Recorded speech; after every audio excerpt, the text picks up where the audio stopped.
Hi guys, for today's video papakita sa inyo yung aking mga Brahma chickens.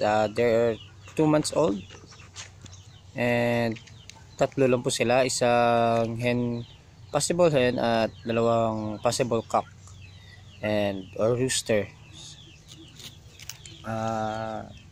Ngayon balis ang oras na po ito ay hapon na. Nalabas ko na sila para makakain ng mga damo at kung ano-ano pa para ma-energize naman yung kanilang katawan. Alam nyo ba guys na ang Brahma chicken ay isang American breed of chicken na ito ay binreed sa United States.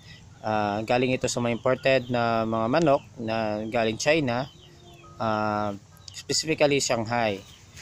And ang breed na ito ay purposely made for meat only. Ito ay since not 1850s until 1930. Ito naman po yung ating Shamu chicken, no? Siya po ay breed na old line Shamu, na cross din ito sa Lampuri at Tanaka. Kaya ito po ay naka battle cross na.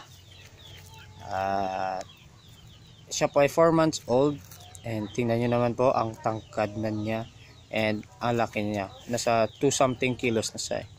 Yan na po. Salamat.